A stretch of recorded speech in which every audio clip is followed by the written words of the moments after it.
എല്ലാവർക്കും മഴവിൽ മീഡിയയിലേക്ക് സ്വാഗതം. ആദ്യമായിട്ടാണ് നമ്മുടെ ചാനൽ കാണുന്നതെങ്കിൽ സബ്സ്ക്രൈബ് ചെയ്യാൻ മറക്കല്ലേ.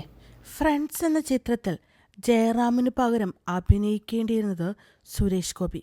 പക്ഷെ എങ്ങനെയാണ് സുരേഷ് ഗോപിക്ക് ഇത്ര നല്ലൊരു കഥാപാത്രത്തെ നഷ്ടമായത്? മലയാളത്തിലെ സൂപ്പർ താരങ്ങളിൽ ഒരാളാണ് സുരേഷ് ഗോപി. ഇന്ന് സിനിമയെക്കാളും രാഷ്ട്രീയത്തിലാണ് ശ്രദ്ധ നൽകുന്നത്. സുരേഷ് ഗോപിയുടെ കരിയർ ഗ്രാഫ് സിനിമാ ലോകത്ത് പലപ്പോഴും ചർച്ചയായിട്ടുണ്ട്. മോഹൻലാൽ, മമ്മൂട്ടി എന്നിവർക്കൊപ്പം താരമൂല്യമുള്ള നടനാണ് സുരേഷ് ഗോപി. എന്നാൽ പല വീഴ്ചകളും കരിയറിൽ ഇദ്ദേഹത്തിന് സംഭവിച്ചിട്ടുണ്ട്. പോലീസ് വേഷങ്ങളിൽ തളയ്ക്കപ്പെട്ട ഒരു കാലഘട്ടവും ഇദ്ദേഹത്തിന് ഉണ്ടായിരുന്നു. ഒരു ഘട്ടത്തിൽ വലിയ ഇടവേളയും കരിയറിൽ വന്നു. പല ഹിറ്റ് സിനിമകളും സുരേഷ് ഗോപിക്ക് നഷ്ടമായിട്ടുണ്ട്. ഇതിലൊന്നാണ് ഫ്രണ്ട്സ് എന്ന് പറയുന്ന സിദ്ദിഖ് ലാൽ ചിത്രം. ജയറാം ചെയ്ത വേഷത്തിന് ആദ്യം പരിഗണിച്ചത് സുരേഷ് ഗോപിയായി.